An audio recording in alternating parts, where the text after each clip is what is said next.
बोलो श्री गुरुदेव भगवान की। ओम जय गुरुदेवम जय गुरुदेव।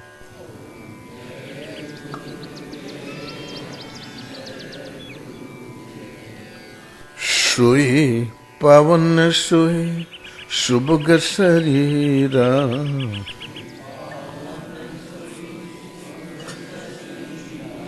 जो तन पाई भजिए रघुवीरा।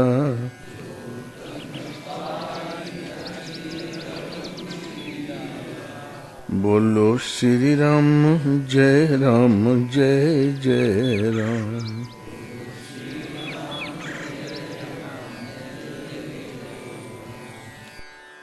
ब्रह्मानंदम परम सुखदम केवलम ज्ञानमूर्तिं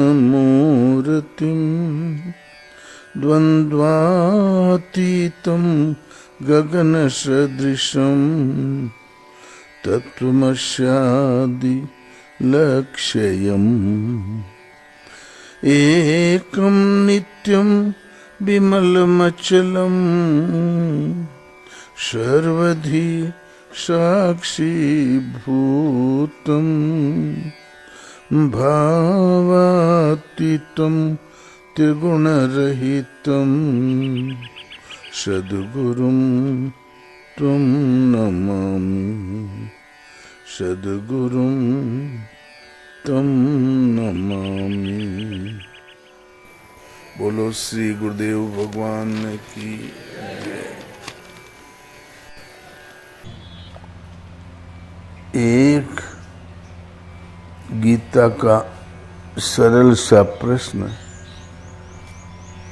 जिसने भारत को उलझा के मार डाला, वो है कर्म। अर्जुन लड़ना नहीं चाहता था, धनुष फेंक दिया, रथ के पिछले भाग में बैठ गया। गोविंद मुझ शस्त्र विहीन को ये शस्त्रधारी करो, मार डालें, मरना श्रेष्ठ करे, किंतु मैं युद्ध नहीं करूंगा। गीता के अनुसार शस्त्र विहीन माने मुर्दा, शस्त्र विहीन को मार डाले। मालूम है आज पूरा भारत शस्त्र विहीन है, पूरा विश्व सशस्त्र है। अमेरिका, यूरोप, चाइना, अरब, और शस्त्र विहीन है तो केवल हिंदू। क्यों? इतने बड़े बड़े आविष्कार कि जयद्रथ द्रौपदी को लेके भाग गया। एक कोस आज का 3 किलोमीटर, पहाड़ के उस पार चतुरंगनी सेना के साथ। जब अर्जुन भीम को पता चला कि इधर भागा जा रहा है, वहीं से दिव्य अस्त्र अनुसंधान किया। सारी फौज धराशायी, रथ चूर चूर, घोड़े मर गए, और द्रौपदी और जयद्रथ को खरोंच भी नहीं लगी। आज भी ऐसा शस्त्र है क्या? इतना बड़ा आविष्कार, सूक्ष्म आविष्कार का करता भारत आज शस्त्र विहीन। दुर्योधन बहुत गिड़गिड़ाया, आपके सामने क्या है पांडव पिता में, आप तो हमारी ओर से लड़ ही नहीं रहे हैं, पांडव आपको प्यारे हैं, नमक हमारा खाते हैं, पक्ष पांडवों का लेते हैं। बुढ़वा लोग बड़े निष्ठावान थे, निष्ठा का अर्थ ही पता नहीं क्या रहा होगा। बोले बस आज तुमने बहुत लांछन लगाया, कल युद्ध समाप्त। एक ऐसा बाण चलाया, अनुसंधान करने लगे, तटस्थ खड़ी थी कौरव सेना, तमाशा देख रही थी। शकुनिया बोला, प्रिय दुर्योधन, काम बन गया, आज पांडव सेना समाप्त हो गई। पांडव समेत दादाजी झांसे में आ गए। जितना सत्य उपदेश था पांडवों के लिए, जितना धोखाधड़ी थी कौरवों के लिए, फिर भी बुढ़वा अंतिम श्वास तक नहीं समझ पाया इन कौरवों को। नमक जो खाया था, पता नहीं नमक क्या होता है। दुनिया में सबसे सस्ती चीज नमक है। नमक खा लिया तो ऋणी हो गए। परंपरा यही रही है। आप होते तो आप यही करते। नमक की दुहाई दे के तो बड़े बड़े चतुरंगी सेनाएं पीछे हट गई यार। भगवान कृष्ण ने चेहरा देखा पांडवों का,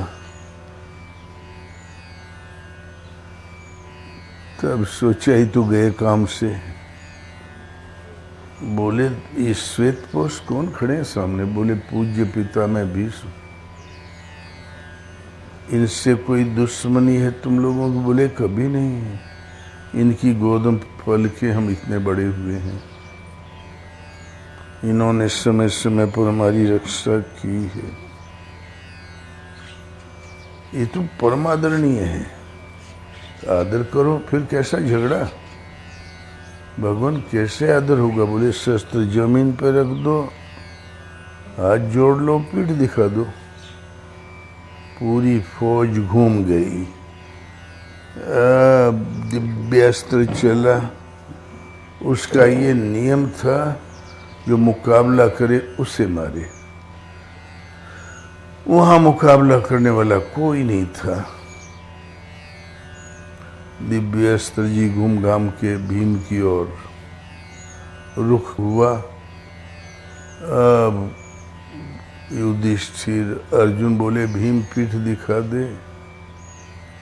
अनसुनी कर दिया। कृष्ण ने बोला, अरे पीठ दिखा दे, मारा जाएगा। बोले, भगवान ये उपदेश अपना अर्जुन को करिए। भीम शूरवीर है, गदा से तोड़ देगा दिव्य अस्त्र को, या वीर गति पालेगा। भगवान ने सोचा ही हमारा लंठ भगत है, यहाँ उपदेश नहीं काम देगा। रथ से कूद के गए, छाती से लगा लिया। कृष्ण की पीठ, भीम की पीठ। उस दिन एक भी नहीं मरा। शस्त्र चल चुका है। जो क्षमा मांग लेता कर देता है, नहीं मांगता मार डालता है। आज भी ऐसे आविष्कार है। दिव्य अस्त्रों का महान आविष्कारक भारत। आज 10 आदमी पांव पीट देते तो छिपने को जगह नहीं मिल रही है।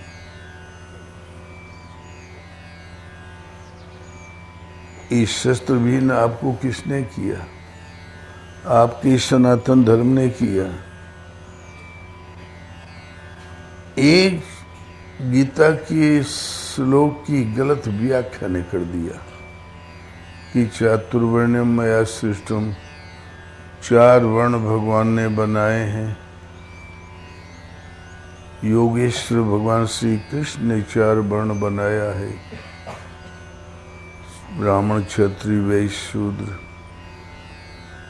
शूद्र पेड़ों के नीचे रहे, कथरियों में लिपट के जिए, ठीकरों में खाए, उसकी निजी खेती न हो,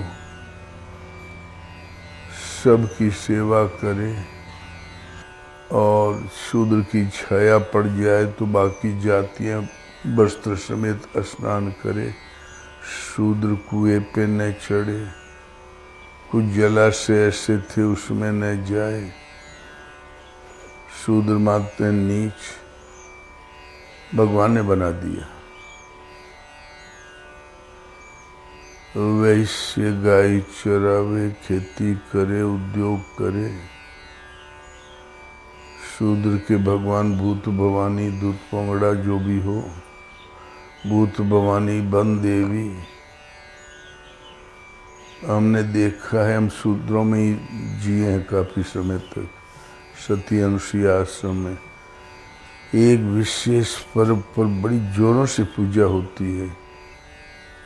लोमड़ी का बिल जहाँ होता है वहाँ 7 छेद होते हैं, ऐसे ऐसे ऐसे ऐसे। शत्रु इस छेद से आया तो उधर से निकल गई, तो ढोल मजीरा लेके,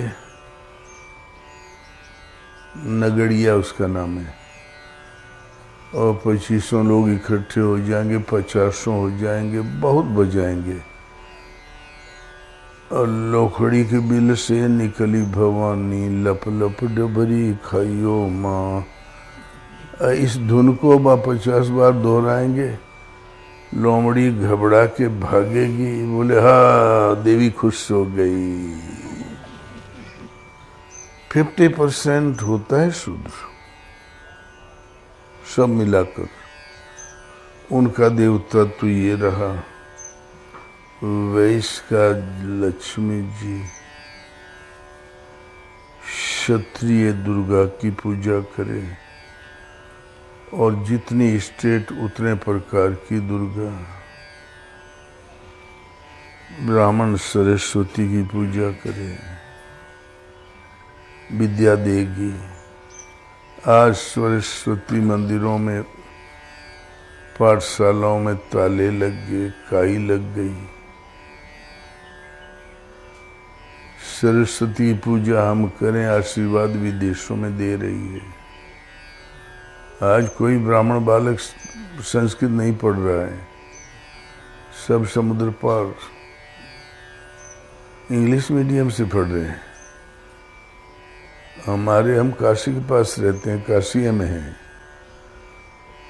जितने आचार्य तक की संस्कृत महाविद्यालय हैं, सब में 5-7 मास्टर गुरुजन और 3-4 लड़के। नाम लिखे 2500 के, वो कहीं होंगे, साल में सर्टिफिकेट बन जाएगा। ब्राह्मण बाहुल्य क्षेत्र है, सब विद्वान है, सबके पास सर्टिफिकेट है। एक श्लोक पढ़ा दो, न पढ़ पाई है। पूजा हम करें शारदा की, आशीर्वाद उधर दे शारदा, क्या है ये? कहीं तो कोई भूल है जो शारदा सुन नहीं रही है। इस हतप्रभ अर्जुन को मात्र कर्म की शिक्षा देकर भगवान ने कर्म को दृढ़ाया नहीं, उस पर चला दिया। वो कर्म क्या है? कर्म देता क्या है?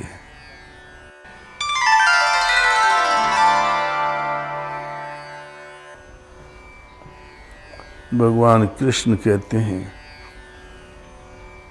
वेदाहम समतितानि वर्तमानानि च अर्जुन भविष्याणि च भूतानि माम तु वेद कश्चन। मैं भूत भविष्य वर्तमान सबको जानता हूँ, मुझे कोई नहीं जानता। क्यों नहीं जानता? इच्छा द्वेष समुत्थेन द्वंद्व मोहेन भारत सर्वभूतानि सम्मोहम सर्गे यान्ति परन्तप। इच्छा और द्वेष अर्थात राग द्वेष के द्वंद्व से सभी प्राणी अत्यंत अज्ञान को प्राप्त हो रहे हैं, इसलिए नहीं जानते। तो क्या कोई जानेगा भी नहीं? अवश्य जानेंगे। ये शाम त्वंत गतम पापम जनानाम पुण्य कर्मणाम ते द्वंद्व मोह निर्मुक्ता भजन्ते माम दृढ़ व्रता। पुण्य कर्म करने वाले, व्रत में दृढ़ रहकर भजने वाले, जिन भक्तों का इच्छा और द्वेष से उत्पन्न द्वंद्व नष्ट हो गया है, वे संपूर्ण ब्रह्म को जानते हैं, संपूर्ण कर्म को जानते हैं। आगे कर्म करने की कोई जरूरत नहीं, कर्म अपना परिणाम दे चुका। संपूर्ण अध्यात्म को जानते हैं। हर जीव माया के आश्रित है। माया के चंगुल से निकालकर आत्मा की अधिकृत भूमि में खड़ा करना। संपूर्ण अध्यात्म किंचित भी माया का प्रभाव न बचा हो। संपूर्ण अधिदेव को जानते हैं। देवी संपद विमोक्षाय। आसुरी संपद अधोगति में फेंकने के लिए होती है। आसुरी संपद सर्वथा शांत हो गई, देवी संपद सर्वथा प्रवाहमान हो गई, संपूर्ण हुई। और संपूर्ण अधियज्ञ सहित मुझको जानते हैं। मुझे जानकर मुझ में स्थित हो जाते हैं। कर्म कोई ऐसी वस्तु है, संपूर्ण ब्रह्म, संपूर्ण कर्म, संपूर्ण अध्यात्म, संपूर्ण अधिदेव, अधियज्ञ सहित भगवान की प्रत्यक्ष जानकारी देता है और उसी में स्थिति प्रदान करता है। अर्जुन, उस पुरुष का पुनर्जन्म नहीं होता। पुण्य क्रम वो है जो तुम्हें पूर्णत्व प्रदान करे। नियत क्रम, कार्यम कर्म, यज्ञार्थ कर्म, तदर्थ कर्म, मदर्थ कर्म, ये सब पर्यायवाची शब्द है, गीतोक्त कर्म का ही नाम है। भगवान कहते हैं, अर्जुन किम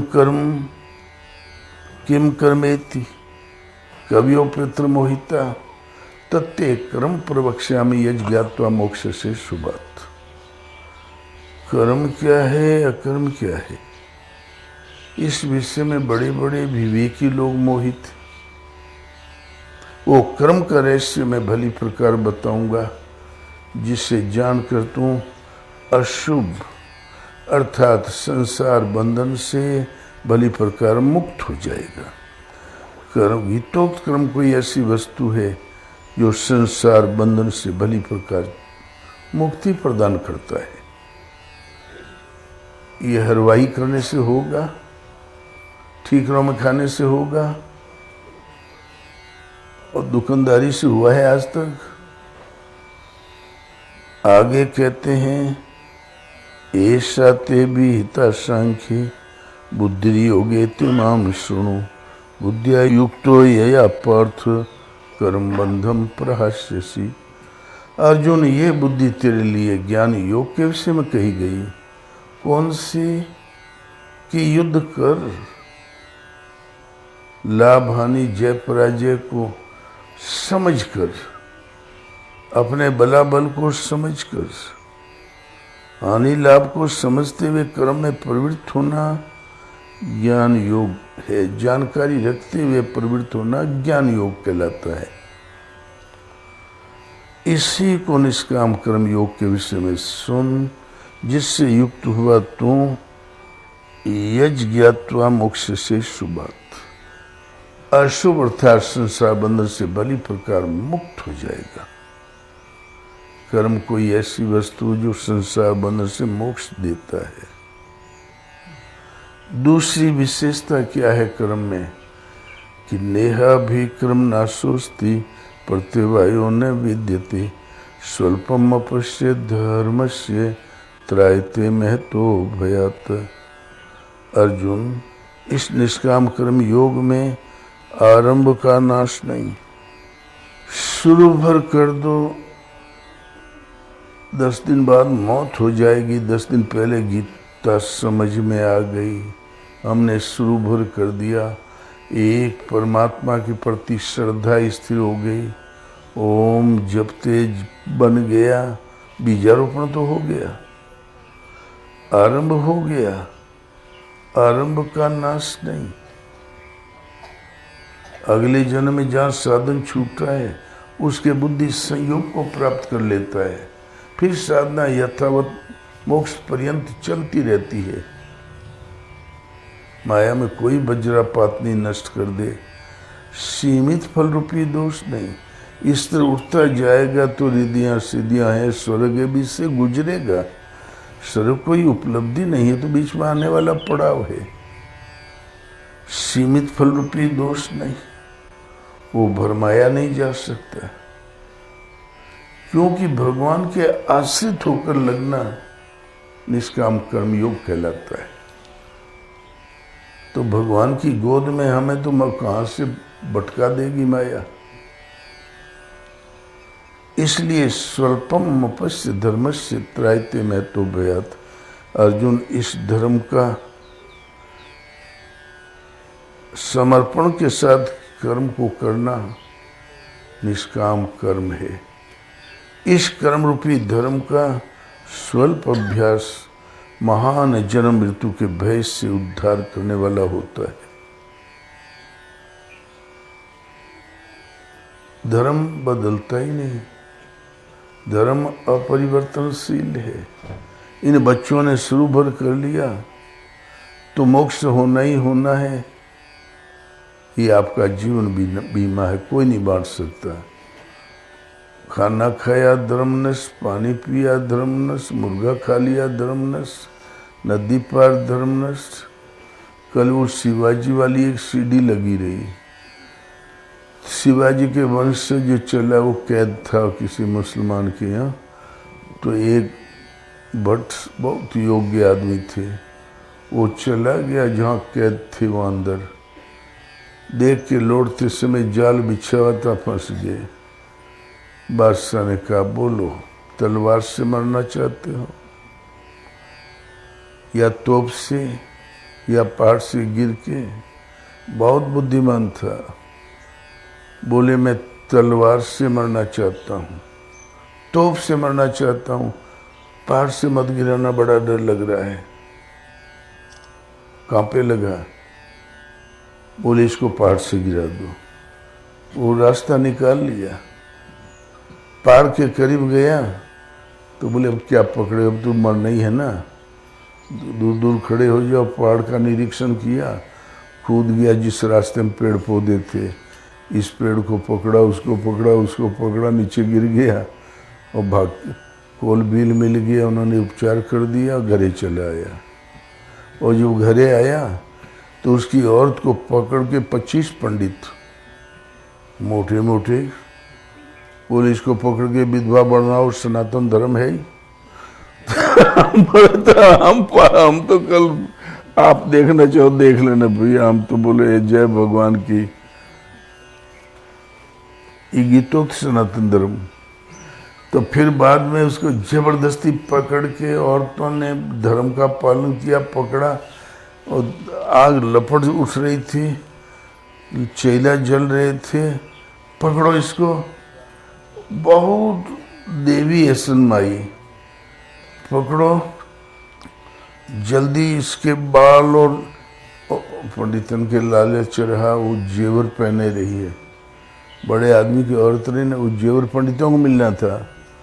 जल्दी डालो, जल्दी डालो, मर जा रहा है। इतने वो चलाया छूट छाट के। वो आके देखा उसको तो बोले, भाई हम लोग सनातन धर्म का परिपालन कर रहे थे।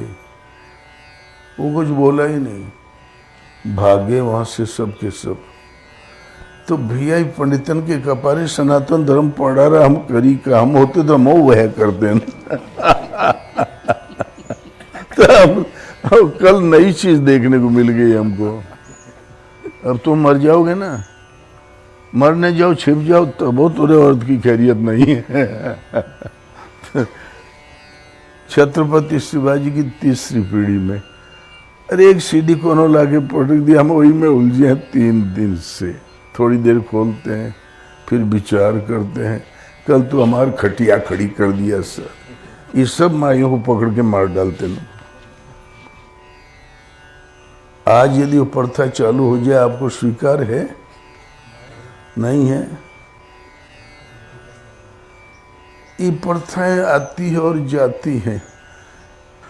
तो कर्म कोई ऐसी वस्तु है, तो सनातन धर्म ऐसा है। स्वल्प अभ्यास पार लग गया तो माया में ऐसा कोई वज्रपात नहीं कि उसको नष्ट कर दे। माया मन बुद्धि तक सीमित है, धर्म मन बुद्धि से परे है। भगवान प्रेरणा देते हैं, उसको समझो और चलते जाओ। जिस दिन से भगवान प्रेरक रूप में खड़े हो जाते हैं, उस दिन से इस धर्म की शुरुआत होती है। भगवान कृष्ण कहते हैं, मैं ही सबकी उत्पत्ति और परवरिश और श्रृंगार का कारण हूँ। ऐसा समझकर लोग निरंतर मेरा ही चिंतन भजन करते हैं। वो चिंतन भजन कैसे करते हैं? अहम सर्वस्य प्रभवो मत्तः सर्वं प्रवर्तते इति मत्वा भजन्ते माम बुद्धा भाव समन्वितः। मैं संपूर्ण जगत की उत्पत्ति का कारण हूँ, मुझसे ही संपूर्ण जगत चेष्टा करता है। ऐसा मानकर श्रद्धा भक्ति से युक्त विवेकी जन मेरा निरंतर भजन करते हैं। वो भजन कैसे करते हैं?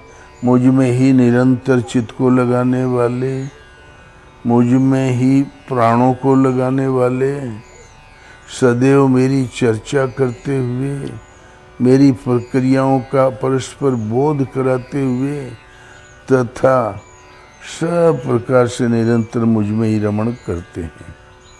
ने नाम जपा ने रूप देखा, निरंतर मेरे ध्यान स्मरण में लगे हुए तथा प्रेम पूर्वक भजने वाले उन भक्तों को मैं वे बुद्धि योग देता हूँ।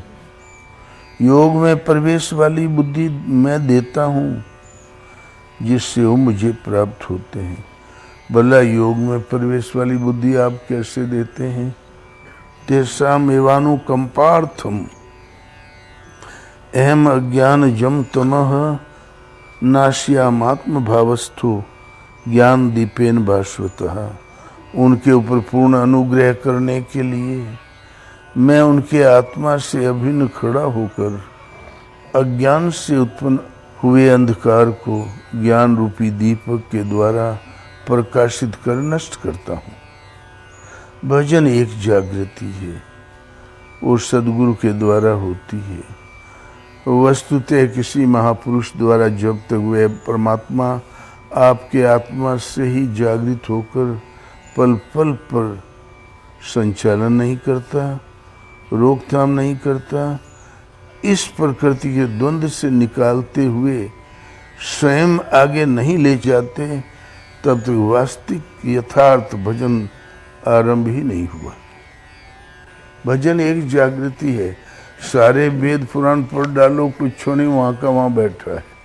यहाँ बैठे बैठे बद्रीनाथ का नक्शा रटा करो, फिर हरिद्वार मिलेगा, पीपल चट्टी मिलेगी, जोशीमठ मिलेगा, बद्रीनाथ मिलेगा, 1 इंच दूरी तय नहीं होगी।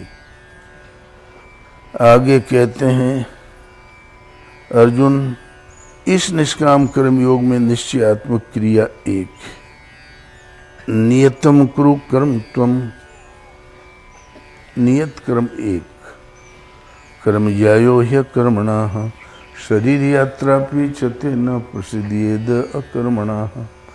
शास्त्र विधि से नियत किए हुए कर्म को कर। यदि तुम कर्म नहीं करोगे तो तुम्हारी शरीर यात्रा भी सिद्ध नहीं होगी।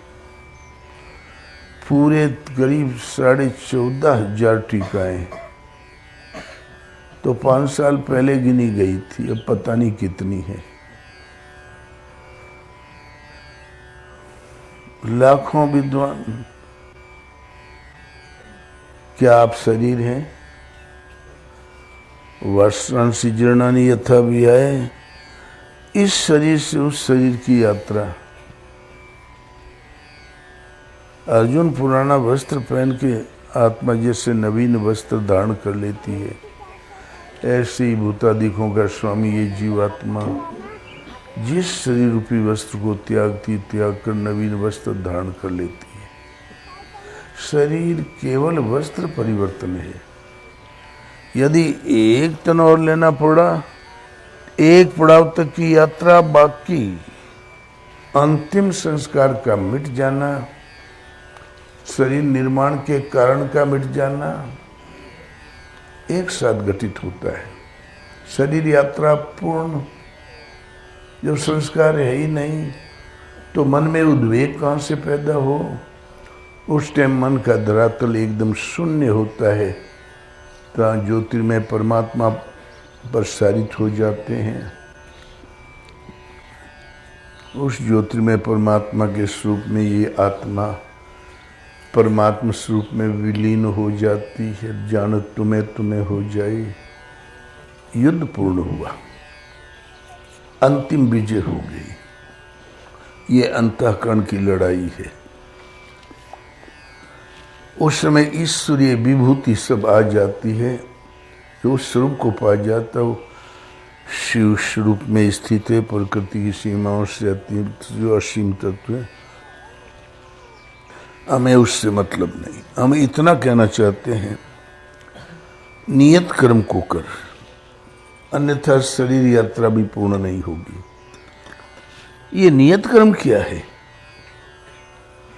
तो यज्ञ अर्थात कर्मणो अन्यत्र लोकोयम कर्म बंधनम तदर्थम कर्म कौन्तेय मुक्त संग समाचर है। यज्ञ अर्थात कर्मणो, यज्ञ को कार्य रूप देना ही कर्म है। एक नवीन प्रश्न खड़ा हो गया। यज्ञ समझ में आवे, हम उसको कार्य रूप दें तो हमसे कर्म पार लगे। यज्ञ एक निश्चित विधि होनी चाहिए। यज्ञ के सिवाय जिसमें पूरा जगत रात दिन व्यस्त है, कोई वकालत कर रहा है, कोई पुलिसमैन है, कोई खेती कर रहा है, कोई पंडागिरी कर रहा है, क्या ये कर्म नहीं करते?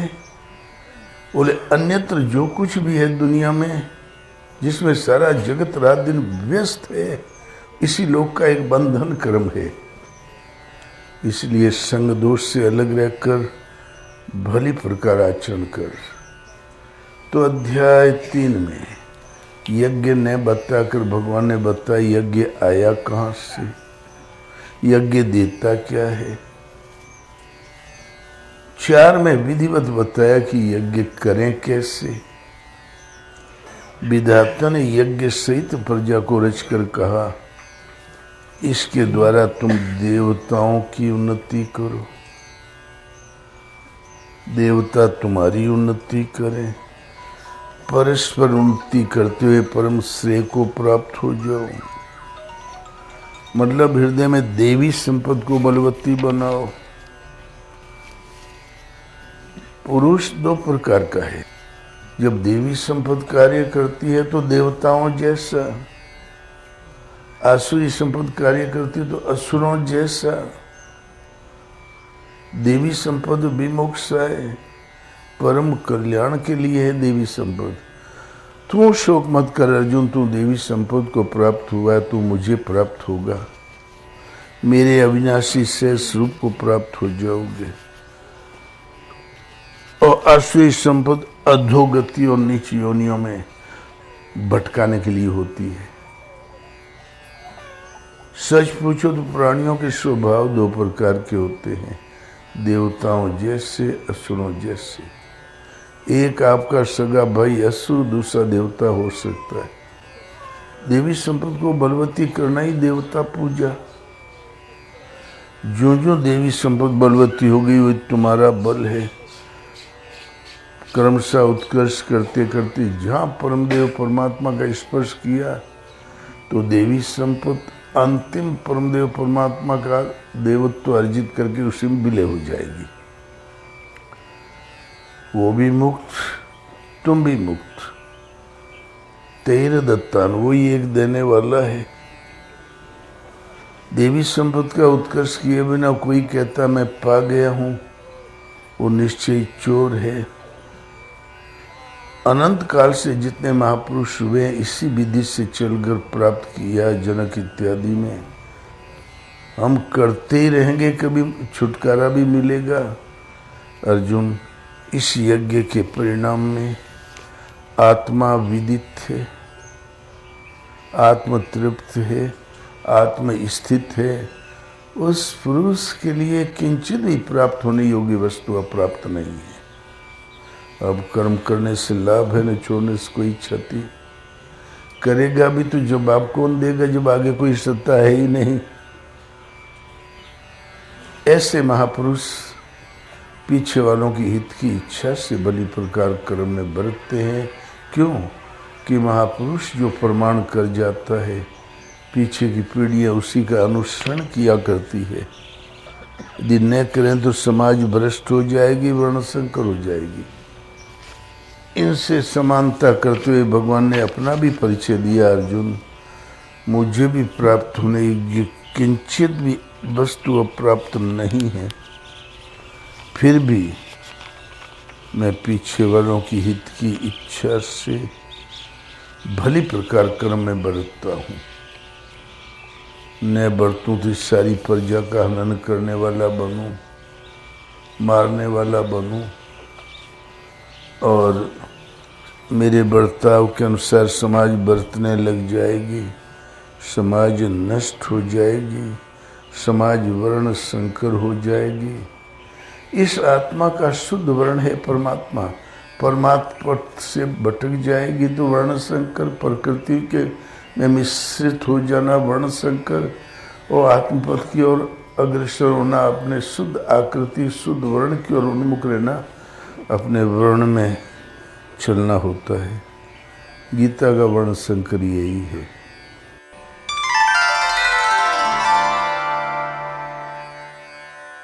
यज्ञ का परिणाम है आत्मदर्शन, स्पर्श और स्थिति।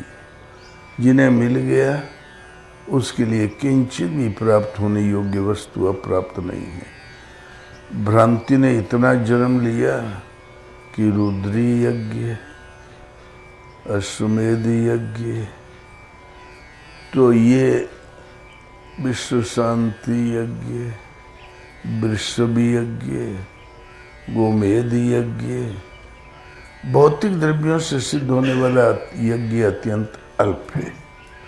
प्राइमरी कक्षा तो है।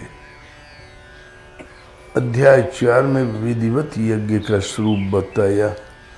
अर्जुन, बहुत से योगी लोग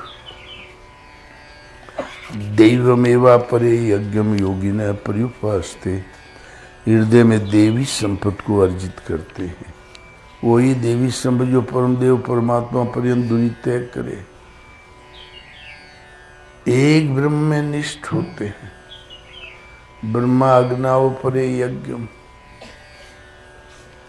और यज्ञ स्वरूप महापुरुष के द्वारा उनकी सेवा और प्रेरणा के अंतर्गत साधना करते हैं। बहुत से योगी लोग इंद्रियों के बहिर्मुखी प्रवाह को संयमाग्नि सुजोवती, संयम रूपी अग्नि में हवन करते, और स्थिर उठ जाने पर हमने इंद्रियों का संयम कर लिया, लेकिन आंखों ने कोई दृश्य देख लिया, कानों ने कोई शब्द सुन लिया, एक विषय दे गया, तो रूप रस गंध शब्द स्पर्श शब्दादिक विषयों को शब्दाग्नि सुजुहती, शब्द रूप रस गंध के द्वारा जो विषय मिला उसके आशय को बदल के साधना परक बना के ग्रहण कर लेते हैं। जैसे दत्त भगवान 24 गुरु बनाए, गुरु थोड़े ही थे वो। कुत्ते को डांटा भाग गया, पुचकारा बैठ गया, टुकड़ा दिया खा लिया। ओ, अवधूत को मान सम्मान से रहित होना चाहिए। तुमसे भी गुरुओं का एक गुण मिला। क्या कुत्ते में गुण ही गुण है? चाहे हलवा खिलाओ, मेला जरूर खाएगा। अजगर के बाजू में गए तो विचार में पड़ गई, खाता क्या है, जीता कैसे है। दूर बैठ के देखने लगे। 24 घंटे में कोई सियार या मिर्गा भटक के मुंह के पास पहुंच गया, आस्ते से जीभ फैलाया, खींच लिया। बोले, ओ, अवधूत को अजगर होना चाहिए। पेट के लिए दरवाजे दरवाजे नहीं घूमना चाहिए। तुमसे भी सदगुरुओं का एक गुण मिला, तुम भी गुरु। क्या वो गुरु था? दत्त भगवान सामने पहुंच गए होते, दोनों की लपेट लेता। उससे हमसे मतलब नहीं, जो भजन में सहायक हो वो ले लिया। अर्जुन पहुंच गया देवलोक दिव्य अस्त्रों की तलाश में। इंद्र फूला नहीं समाया, ये मेरा पुत्र है। देवपुत्र तो थे 5 6 भाई कर्ण समेत, महाविवेकी, जितेंद्रिय, तपोधन, इसका स्वागत होना चाहिए। तो सर्वोपरि अप्सरा उर्वशी, कोई विशिष्ट अतिथि आवे तो बुलावा जाए, तो बुलाई गई। तो सारे देवताओं की निगाह गेट पर पड़ गई। अर्जुन ने सोचा बवाल किया है, ये देवता लोग इंद्र की ओर नहीं देख रहे, बृहस्पति की ओर नहीं देख रहे, गेटे देखे चले जा रहे, बवाल क्या है। अर्जुन ने देखा तो उर्वशी आ रही थी। उसने भी सादर चरणों में प्रणाम किया। वो नाची कूदी, हाथ पांव झटका चली गई। खप्तुलवास अर्जुन देखता ही रह गया। देवताओं ने व्यंग में कहा, देवेंद्र आप तो कहते थे तपोधन है, जितेंद्रिय है, ये इसकी दशा देखो। जब से वो अप्सरा आई तब से उसी को देखे चला जा रहा है। इसको ये भी नहीं मालूम कि कितनी पवित्र सभा है।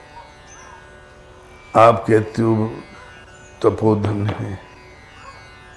तो बोले भाई देख तो मैं भी रहा हूं, पूछो जरा। एक देवेश्वर ने पूछा, कहो अर्जुन डांस कैसा रहा? तब उसे होश आया। बोले भाई मैंने कोई डांस नहीं देखा।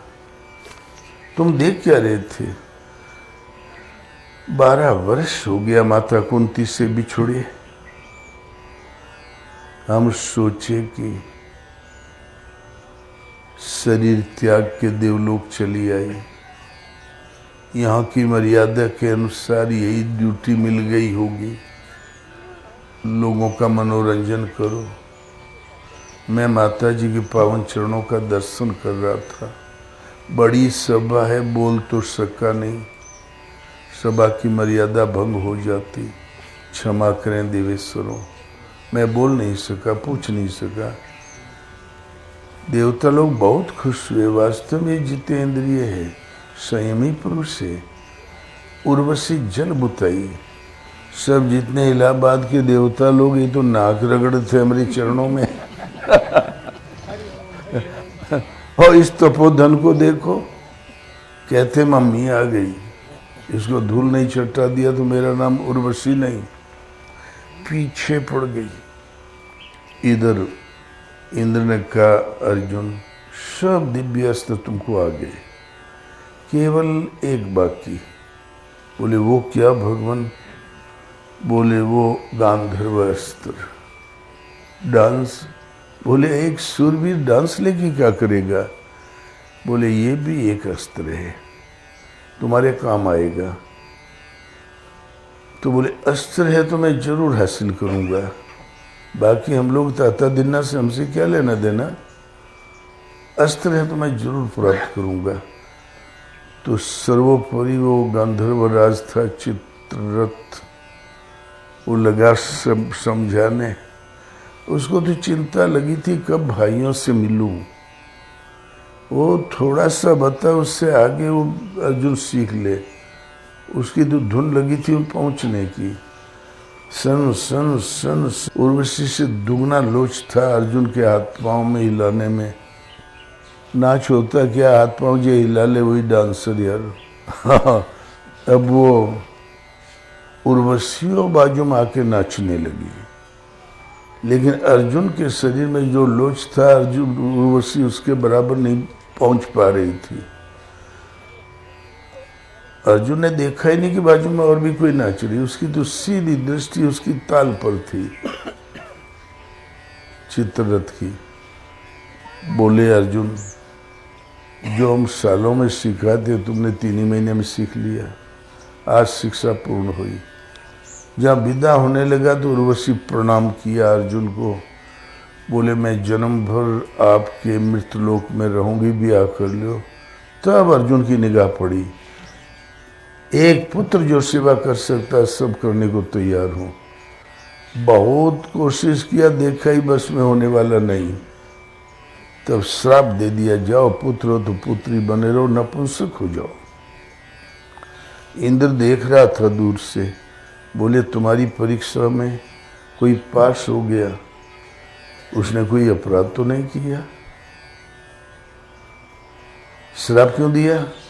बोले देवेश्वर, मैंने सोचा मेरी हार आपकी हार है, इसलिए मैं आपा खो बैठी, क्षमा करें देवेश्वर। बोले उसकी सीमा निश्चित करो। बोले 1 वर्ष। ठीक अर्जुन, अज्ञातवास में सभी पांडव तो छिप जाएंगे, तुम नहीं छिप सकते, तुम दुर्जय योद्धा हो। उस वक्त ये श्राप भी आशीर्वाद का काम देगा। जिस दिन अज्ञातवास लगेगा उस दिन ये श्राप लग जाएगा, जिस दिन अज्ञातवास पूर्ण होगा श्राप हट जाएगा, तुम अपने स्वरूप में आ जाओगे। जहाँ अज्ञातवास शुरू हुआ तो गांडीवधारी दुर्जय योद्धा संसार का इंजड़ा हो गया। अब पौवा भर पाउडर पोते काजल लगाए और लचर पचर घूमे लगा वहाँ, और लाखों गुप्तचर विभाग दुर्योधन का गांडीवधारी दुर्जय योद्धा ढूंढ रही थी, वहाँ टटर पटर घूम रहा था वो। 1 वर्ष ऐसे बीत गया जैसे था ही नहीं।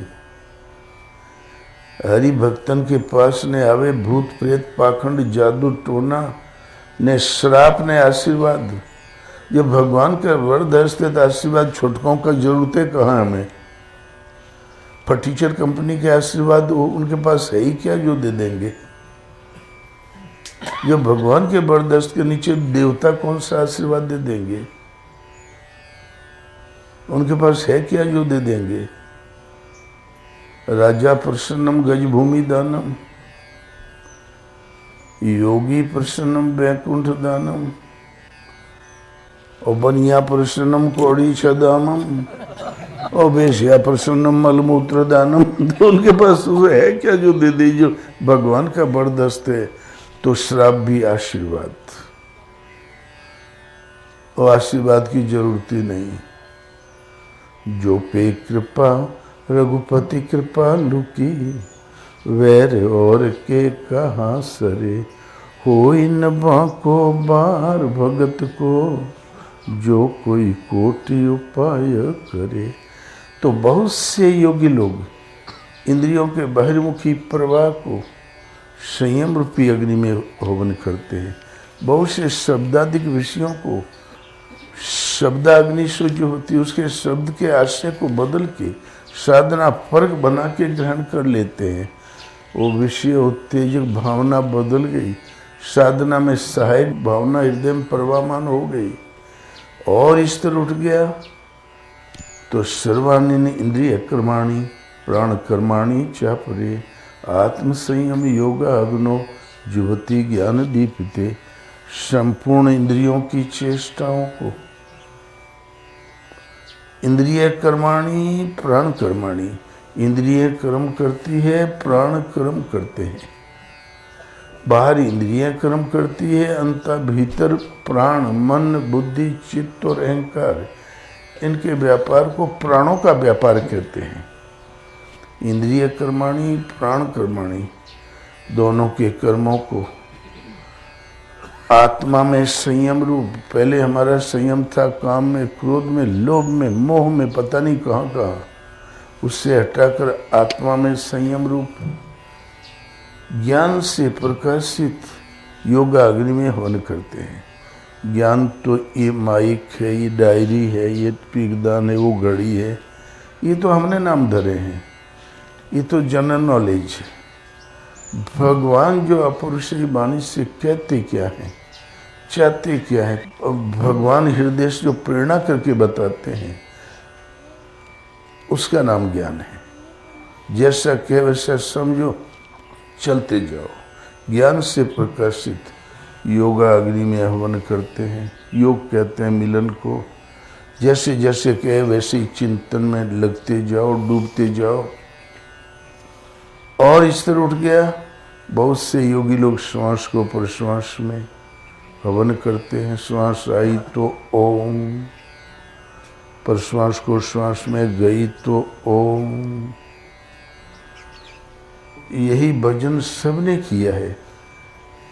श्वास सिवाय नाम के और कुछ कहती नहीं। मन को दृष्टा रूप में खड़ा कर दो, देखा भर करे कि कब आई और क्या कहा, कब गई और क्या कहा। श्वास सिवाय नाम के और कुछ कहती ही नहीं। श्वास आई तो ओम, गई तो ओम, ओम ओम। आज आप सुनोगे तो साई साई करेगी, क्योंकि हजारों जन्म पता नहीं कब से प्रकृति के द्वंद्व में श्वास से हम इतने दूर भटक गए हैं कि दूर की आवाज़ तो गोलमाल आती है यार।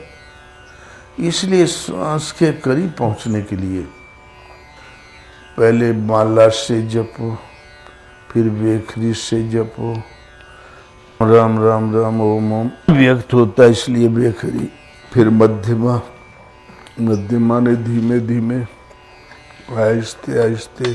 मध्यमा वाणी का जाप का उतार चढ़ाव कंठ पर है। हल्का जीभ का सहारा लो, उच्चारण अवश्य करो। तुम सुनो, पास में कोई बैठा उसको नहीं सुनाई पड़े। दीर्घ काल जपते जपते मन में और क्षमता आ जाए टिकने की, तब पश्यंती। पश्य माने देखना, मन को दृष्टा रूप में खड़ा कर दो। ये देखे कि श्वास कब अंदर गई, अंदर कितनी रुकी इसे पहचानो, बाहर कब निकली उसे देखो, अंदर के बाहर कितनी रुकी उसे समझो। 1-1.5 सेकंड रुकती भी है, 2-4 बार। जब मन भली प्रकार देखने लगे तो चिंतन से नाम ढाल दो। श्वास आई तो ओम, गई तो ओम, ओम ओम ओम। राम जपते हो तो राम राम राम राम राम। आस्ते आस्ते ये है श्वास का प्रश्वास में, प्रश्वास का श्वास में हवन।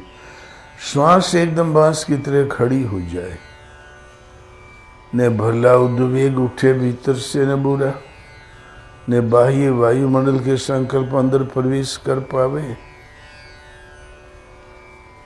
ता प्राणायाम प्राणों के व्यापार पर लग गया विराम, इसी का नाम प्राणायाम है। प्राणों की गति पर विराम लग गया, श्वास एकदम स्थिर तेल धारावत खड़ी हो गई और चित्तवृत्ति जो वायु से तेज चलने वाली थी सिमट के श्वास में समा गई। श्वास एक सूरत श्वास में खड़ी हो गई। ओम ओम ओम ओम ओम। इसका नाम प्राणायाम। ये चित्त की निरोधावस्था है। इस निरोध के साथ ही और थोड़ा सूक्ष्म हुआ, चित्त का निस्वरूप भी शून्य हो जाता है, लक्ष्य मात्र का आभास रह जाता है, तो उसके नाम समाधि है। तो भगवान कहते हैं यज्ञ श्रेष्ठा मृत्यु भुजे यांतो ब्रह्म सनातनम नायम लोकोस्ति यज्ञस्य कुतो अन्य कुरुषत्तमा। अर्जुन, यज्ञ के परिणाम में अर्थात चित्त के निरोध और विलय काल में प्राणों की गति पर विराम लग गया तो चित्त का निरोध काल है। निरोध और विलय काल में यज्ञ जो अवशेष छोड़ता है वो है ज्ञानामृत। सृष्टि मरण धर्मा है, आत्मा ही अमृत तत्व है। अमृत का ज्ञान आत्मदर्शन के साथ मिलने वाली जानकारी ज्ञान है। उस ज्ञानामृत का पान करने वाला योगी सनातन ब्रह्म में स्थित हो जाता है। जिस यज्ञ का परिणाम अमृत का भोजन सनातन ब्रह्म में स्थिति मिलना है, करने का अधिकार किसको है? तो नायम लोकोस्ति यज्ञ से कुतो अन्य कुरुषत्तमा। यज्ञ रहित पुरुष के लिए दोबारे मानव तन भी सुलभ नहीं है, तो परलोक भला कैसे सुलभ होगा? अर्थात वह यज्ञ जिसका परिणाम अमृत का भोजन सनातन ब्रह्म में स्थिति मिलना है, करने का अधिकार उन सब को है जिन्हें मानव तन उपलब्ध है। अब आपका जन्म चाहे ध्रुव प्रदेश में हुआ हो चाहे भारत में, हम नहीं जानते। आपस में डिग्रियों में कुछ भी बांट रखा हो आपने, लेकिन दुर्लभ मानव तन है। तो अनित्यम असुखम लोक मिमम प्राप्य भजस्मम, मेरा भजन कर। अर्जुन, मेरी शरण होकर कोई ऐसा पाप नहीं जो धुल न जाए, ये तो ज्ञान के द्वारा। एवं बहुविधा यज्ञ बीता ब्राह्मणों मुखे कर्म जान विद्यस्तान सर्वान एवं ज्ञात्वा विमोक्ष से। इस प्रकार हृदय में देवी संपद अर्जित करना, एक परात्पर ब्रह्म में निष्ठ होना, समर्पण करना और यज्ञ स्वरूप महापुरुष के द्वारा यज्ञ का अनुष्ठान उनकी शरण समर्पण के साथ करना और बाहर इंद्रियों के बाहरीमुखी प्रवाह को संयमा अग्नि, योगा अग्नि, ज्ञाना अग्नि, श्वास प्रश्वास अग्नि, प्राणायाम, ये 13-14 पॉइंट बताए भगवान ने। ये सब यज्ञ जिस जिस उपाय से संपन्न होते हैं उस आचरण का नाम कर्म है। यहाँ कहते हैं एवं बहुविधा यज्ञ बीतता ब्राह्मणों मुखे। इस प्रकार बहुत तरीके से प्रस्तुत किया हुआ यज्ञ जो स्वयं ब्रह्म की वाणी में प्रसारित हुए हैं, ये जिस जिस उपाय से संपन्न हो जाए उस आचरण का नाम कर्म है।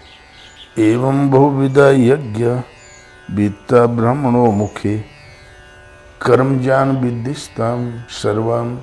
इन सब को कर्म से उत्पन्न हुआ जान, ये जैसे जैसे पूर्ण हो उस आचरण का नाम कर्म है।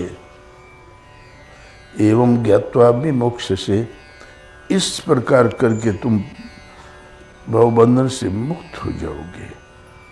कर्म माने आराधना, कर्म माने चिंतन।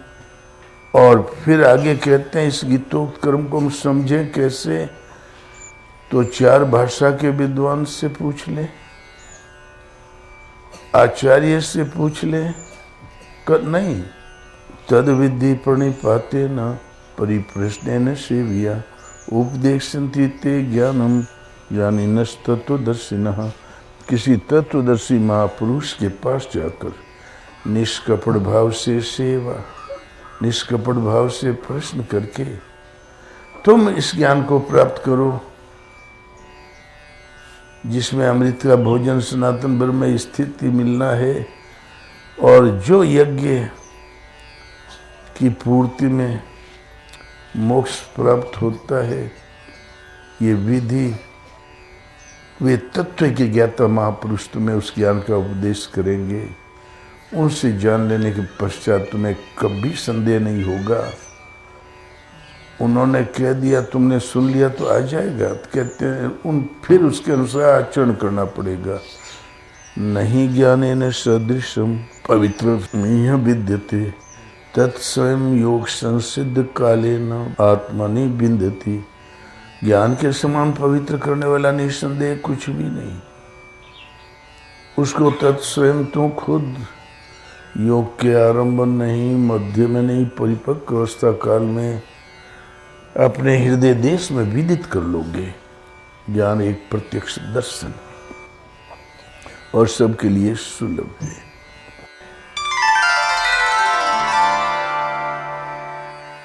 एक साथ छलांग भर के तो हम दर्शन तक पहुंच ही नहीं सकते, इसलिए एक ही कर्म पथ को भगवान ने 4 भागों में बांट दिया। चातुर्वर्ण्यम मया सृष्टम गुण कर्म विभागशः तस्य कर्तारम अपि माम विद्या कर्तारम अव्ययम। 4 वर्णों की संरचना मैंने की, 4 भागों में आपने क्या बांट दिया, क्या इस मनुष्य को वितरण की गई उस सामग्री का नाम क्या। गुणों के माध्यम से हमने कर्म को 4 भागों में बांटा। कर्म समझ में आ जाएगा तो बंटवारा भी हो जाएगा। कर्म माने आराधना, कर्म माने चिंतन, जो अश्रु बढ़ता है संसार बंधन से मोक्ष देने वाला होता है। अमृत का भोजन और सनातन ब्रह्म में स्थिति प्रदान करने वाला होता है। जिसके परिणाम में आत्मा विदित है, आत्म तृप्त है, आत्म स्थिति मिलती है।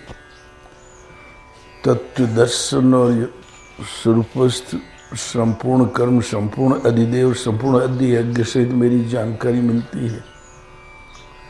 कर्म कोई ऐसी वस्तु, इस कर्म को 4 भागों में बांट दिया। चातुर्वर्ण्यम मया सृष्टम गुणे कर्म विभाग। तामसी गुण है तो आलस्य, निद्रा, प्रमाद रहेगा। 10 घंटे बैठो, जिस मन को बैठना 10 मिनट भी नहीं बैठेगा। राशि है तो तमाम भोगों की लालसाएं। सात्विक है तो सात्विक भाव उभरेंगे जरूर। इसलिए गुणों के दबाव के अनुसार 4 भागों में बांटा। उसके कर्ता मुझ अव्यक्त आत्मा को अकर्ता ही जान। शरीर तो एक वस्त्र है, उसमें जो हमने वस्तु प्राप्त की वही है भगवान कृष्ण। ये प्रश्न अलग। आप करते हैं तो अकर्ता क्यों? कर्म आपको क्यों नहीं बांधते? न मे कर्माणि लिम्पन्ति न मे कर्म फले स्पृहा। कर्म मुझे लिपायमान नहीं करते, भला बुरा संस्कार नहीं डाल पाते। क्यों? कर्मों के फल में मेरा स्पृहा नहीं है। कर्मों का फल है आत्म साक्षात्कार, दर्शन और स्थिति। वो मुझसे भिन्न नहीं है, मैं वही स्वरूप हूं। कर्मों का फल है अमृत का भोजन और सनातन ब्रह्म में स्थिति। वो मुझसे भिन्न नहीं है, मैं वही स्वरूप हूँ, उसी स्थित हूँ। इसलिए पीछे कोई संस्कार बचा नहीं तो कटेगा क्या? आगे कुछ है नहीं तो मिलेगा क्या? और इस स्तर से जो मुझे जान लेता है उसको भी कर्म नहीं बांधते। न मे कर्माणि लिम्पन्ति न मे कर्म फल स्पृहा। कर्म का फल है आत्मदर्शन, स्पर्श और स्थिति। वो मुझसे भिन्न नहीं है, इसलिए कर्म नहीं बांधते। करते क्यों हो? लोकहित के लिए। इति माम यो भी जानाति कर्म भी नष्ट बध्यते। इस स्तर से जो भी मुझे जान लेता है उसको भी कर्म नहीं बांधते। जैसा कृष्ण वैसा वो भी उस स्तर से जानने वाला। एवं ज्ञात्वा कृतम कर्म पूर्वेरपि मोक्षुभिः कुरु कर्म तस्मात् त्वं पूर्वे पूर्वोत्तरम कृतम। यही समझकर अर्जुन पूर्व में होने वाले मुमुक्षु पुरुषों ने इस कर्म पथ पर कदम रखा। क्या समझकर कि कृष्ण को कर्म नहीं बांधते, उस स्तर से जो जानता है उसको नहीं बांधते। और मैं जान लूंगा तो मुझे भी नहीं बांधेंगे। जैसा कृष्ण, जैसा उस स्तर से जानने वाला, वैसा ही अर्जुन और वैसे ही आप सब। गीता सबके लिए सुलभ मोक्ष का मार्ग है, कोई घटाव बढ़ाव नहीं। आगे इसी प्रश्न को फिर लिया अध्याय 18 में। भगवान कहते हैं कि ब्राह्मण क्षत्रिय विंशाम शूद्राणाम च परंतप कर्माणि प्रविभक्तानि स्वभाव प्रभवेर गुणे है। ब्राह्मण, क्षत्रिय, वैश्य, शूद्र, इन चारों के कर्म को स्वभाव में पाए जाने वाले गुणों के दबाव के अनुसार मैंने 4 भागों में बांटा। मालूम है स्वभाव परिवर्तनशील है। एक दिन स्वभाव से वाल्मीकि दुर्दांत दस्यु था। बड़े बड़े चक्रवर्ती सम्राटों ने पीछा किया, पाए कभी नहीं। सप्त ऋषियों से भेंट हो गई और वाल्मीकि भय ब्रह्म समाना। चमड़ी तो वही थी, बदल क्या गया? स्वभाव ही तो बदला। ऊँगली माल एक बाला घटत रही है 108 गुड़िया में। गांव वालों ने कहा बनते इधर मत जाओ बुद्ध से। बोले क्यों? बोले उंगली माले आपको मार डालेगा।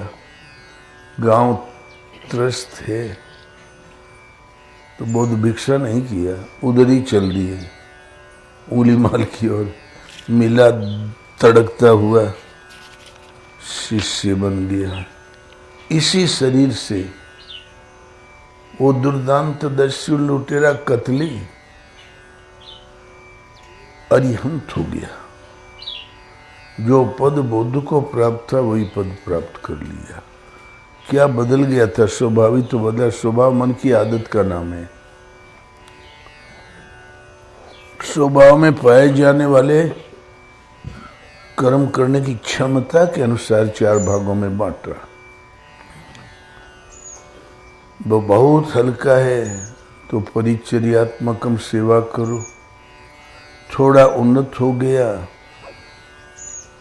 तो कृषि गोरक्ष्य वाणिज्यम, कृषि निरामय चतुर किसाना, जिम बुद्ध तजय मोह मद माना। मोह मद का मान करो। बाहर कृषि अलग, अंदर वाली अलग। वाणिज्य, ये धन तो यहाँ का यूं रह गए, बड़े बड़े बिल्डिंगों में ताले लग गए। आत्मिक संपत्ति स्थिर संपत्ति है, निज धन है। एक बार मिल गई तो निश्चित कल्याण करके दम लेती है। उस संपत्ति को अर्जित करने की क्षमता आ जाती है। गोरक्षा, भैंस को मार डालें, बकरी को न रखें। अरे माना कि गाय नाम का एक पशु है। गो माने मन से इंद्रिय। करोड़ कोशिश करो, आप नहीं रोक सकते। लेकिन जहाँ वैश्य श्रेणी पर आया, आधा तामसी आधा राजसी गुण, थोड़ा सात्विक का संपुट आया, तो गो संयम करने की क्षमता आ जाएगी सदगुरु के शरण सानिध्य से। गो संयम, गोरक्षा, इस तरह उड़ जाने पर यही हो जाती है। मालूम है नंदनी आनंद, जो आनंद सिंधु सुख राशि सीकरते तो लोग सुपा से उस भगवान को धारण करने वाली हो जाती तो नंदनी हो जाती है। और जब भगवान को पा गया तो जो इच्छा करी हो मन माही, हरि प्रसाद कछु दुर्लभ नाही। कामधेनु हो जाती है, हर कामना की पूर्ति करने वाली हो जाती है। ये गाय के विविध नाम है, यौगिक शब्दकोश है। लोग समझ नहीं पाए, बाहर गाय के पीछे पड़े हैं।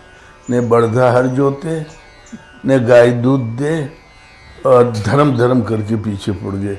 आज पंडितन के हमें 1000 गाय अबे दान दिवाई ले लें गाँव वाले तब जाने। अरे यार जंगल में घूमत थे हमारे यार। और जब और इस तरह उठा, शौर्यम तेजो धृति दाक्षम युद्ध चापे पलायनम दानम ईश्वर भाव से छात्र कर्म स्वभावजम। भगवान के वरद हस्त के नीचे साधना पहुंच गई। अर्जुन तो निमित्त मात्र होकर खड़ा रहो, करता धरता मैं हूं। उस टाइम वो क्षत्रिय। और जब विकार ही खत्म हो गए, शत्रु ही खत्म हो गए, ब्रह्म विलय की योग्यता आ गई, तो समय मन का सहज समन, इंद्रियों का सहज दमन, एकाग्रता, धारणा, ध्यान, समाधि, ईश्वरीय अनुभूति के सारे चलने की जब क्षमता आ गई, वो ब्राह्मण है। ब्रह्म विलय की सारी योग्यता है थोड़ा कमी। दर्शन स्पर्श प्रवेश पा गया तो तत्वदर्शी तथागत। स्वभाव में उत्पन्न कर्म करने की क्षमता के अनुसार कर्म में लगा हुआ पुरुष परम सिद्धि को कैसे प्राप्त होता है? भगवान कहते हैं स्वे स्वे कर्मण्य भीरता संसिद्धिम लभते नरः।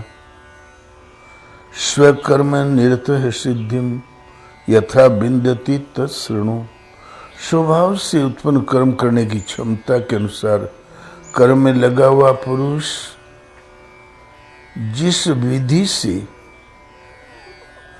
परम श्रेय को प्राप्त होता है, उस विधि को तुम मुझसे सुन। बोला वो विधि है क्या? यते प्रवृत्तिर भूतानाम येन सर्वमिदं ततम् स्वकर्मणा तमभ्यर्च्य सिद्धिं विन्दति मानवाः। जिस परमात्मा से यावन मात्र जीव जगत की उत्पत्ति हुई है, जो तत्व रूप से सर्वत्र व्याप्त है, उस एक परमात्मा को स्वभाव से उत्पन्न कर्म करने की क्षमता के अनुसार अर्चन करके पूज कर मनुष्य परम नेष्टि किम सिद्धि को प्राप्त होता है। स्वकर्मणा तमभ्यर्च्य, स्वभाव से उत्पन्न कर्म करने की क्षमता के अनुसार अर्चन करके पूज कर मनुष्य परम सिद्धि को प्राप्त होता है। श्रेयान स्वधर्मो विगुण है, गुण रहित भी अपना स्वभाव से उत्पन्न कर्म करने की क्षमता के अनुसार लगना परम श्रेय को देने वाला है। उन्नत अवस्था वालों की नकल करने वाला भय को प्राप्त होता है। प्राइमरी का लड़का इंटर में बैठा दो तो वहाँ भी फेल हो जाएगा, यहाँ भी कुछ नहीं पाएगा। इसलिए कर्म कर्म से चलो, सब जगह रक्षक भगवान निरीक्षक परीक्षक होते हैं। ऐसा नहीं कि शूद्र भूत भवानी भजे। वैश्य लक्ष्मी, ठाकुर साहब दुर्गा जी, पंडित जी सरस्वती, भगवान को कोई नहीं। सोमवार को शंकर जी, मंगल को हनुमान जी, बुधवार को बुद्धिदाता गणेश जी, शुक्रवार को संतोषी माई और शनिवार को शनि दर्शन, इतवार को सूरज को जल दो। भगवान के लिए दिने नहीं बचा, क्या बवाल है। और भगवान कहते हैं कि सिवाय परमात्मा की किसी का अस्तित्व नहीं है। भगवान कहते हैं तो यते प्रवृत्ति भूतानाम, जो तत्व रूप से कण कण में सर्वत्र व्याप्त है, उस एक परमात्मा को स्वभाव से उत्पन्न कर्म करने की क्षमता के अनुसार अर्चन करके पूज कर मनुष्य परम सिद्धि को प्राप्त होता है। शूद्र है तो सेवा से शुरू करो ना। स्वल्प अभ्यास पार लग गया तो माया में कोई वज्रापात नहीं कि उसको घसीट के अपने मिला ले। इसमें आरंभ का नाश नहीं, बीज का नाश नहीं। वैश्य तो सेवा और उस गो संयम से, क्षत्रिय है तो आज्ञा पालन से। किम पुनर्ब्राह्मणा राजर्षि तथा, उनके लिए कहना ही क्या है, वो वरदहस्त के नीचे होता है। ब्राह्मण तो मुक्ति है, जो वाणी निकलती भगवान की वाणी होती है उसकी। दूसरा भगवान बोलते हो तो यंत्र मात्र होती है बुद्धि उसकी। गीता के अनुसार वर्ण साधक के कर्मोन्नत स्तर हैं। गीता के अनुसार मनुष्य केवल 2 प्रकार के हैं और भगवान श्री कृष्ण के सारे रिश्तेदार असुर ही थे। पांडवों को छोड़कर सगे रिश्तेदार, फिर सब देवता हो गए, मोक्ष सबने पाया। गीताहीन भावनाओं से मुक्ति देती है। कर्ण जब पहुंचाने गया, बोले भगवान दुर्योधन को क्षमा कर दे, मैं उसकी ओर से क्षमा मांगता हूं। तो बोले कर्ण, अरे आदमी को क्षमा किया जाता है। धृतराष्ट्र पृथ्वी के टुकड़े से चिपका हुआ एक पेड़ है और दुर्योधन वगैरह उसकी टहनियाँ हैं। अपने कटने का वो पता ही नहीं पाएगा। किसको क्षमा करूं, जब कोई आदमी हो तब तो। बोले प्रभु ऐसा न कहे, मुझे क्षमा कर दे। बोले जाओ क्षमा किया। तुम जानते हो तुम कौन हो? बोले प्रभु जानता तो नहीं हो। तुम्हारे माँ बाप कौन, तुम्हारी वास्तविकता क्या? बोले बिल्कुल नहीं जानता, लेकिन अनुमान रोज लगाता हूँ। मेरी माता राजकन्या रही होगी, किसी राज परिवार में ब्याही होगी, उसके भी शूरवीर पुत्र होंगे। आजकल लोग कामना करते हैं हमार बिटवा घूसले में माहिर हो और कर्ण कामना कर रहे हैं उसके भी शूरवीर पुत्र होंगे। उस जमाने की कामना और आज की कामना में अंतर देखो। शूरवीर पुत्र होंगे, नदी किनारे घर रहा होगा, किसी सामाजिक दबाव से, लोक लज्जा से मुझको बहा दिया। क्यों? कि जिस वस्त्र में लपेट के बहाया वो वस्त्र आज भी रखा है। वो राजघराने में होता है, सामान्य घरों में नहीं होता। आप जानते हैं भगवान बोले अच्छी तरह। बोले भगवान जल्दी बताइए मेरी वास्तविकता क्या है। तुम 5 महारथियों के ज्येष्ठ भ्राता हो। तुम कौन तेज हो, पांडु पुत्र हो, सूर्य पुत्र हो। कर्ण की आंखों में जलझर आंसू बहने लगे, कंठ अवरुद्ध हो गया, हृदय भर आया। लड़खड़ाई आवाज में भगवान से बोला, प्रभु विधाता की विडंबना देखो। सूर्य पुत्र करण, पांडु पुत्र कौन तय करण, शूरवीर पांडवों के ज्येष्ठ भ्राता करण, सूत पुत्र नीच अधम कहकर पुकारा जा रहा है। मैं हीन भावनाओं से कुम्हार के आवा की तरह सुलग रहा था। हीन भावना से बड़ा दुख दुनिया में कुछ नहीं होता। मैं सुलग रहा था। आज आपने उस हीन भावना से मुझे मुक्त कर दिया। मैं चैन की श्वास लेने लगा हूँ हवा में। प्रभु, दुर्योधन ने राजा जरूर बना दिया, लेकिन हीन भावना से मुक्ति नहीं दिला सका। इस प्रिय संवाद के बदले मैं आपकी क्या सेवा करूं? बोले, करण, तुम अपने भाइयों से मिल जाओ, यही सेवा करो। जब 6 भाई एक हो जाओगे ना, दुनिया में कोई सोच ही नहीं सकता इन पर भी हमला किया जा सकता है। ये 6 अरब करीब लोगों का रक्तपात टल जाएगा।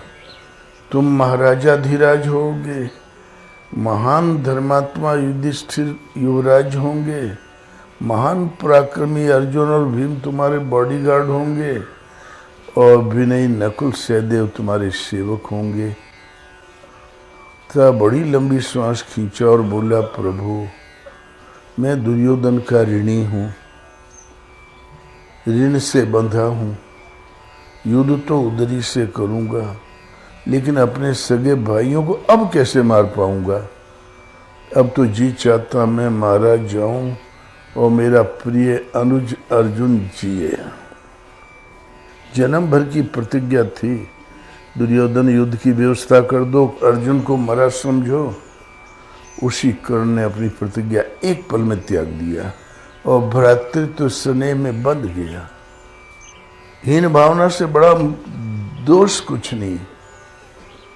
एक क्षुद्र पेट के लिए साला आधा भार तो शूद्र नीच अछूत छाया न पड़े मंदिर में मत जाओ।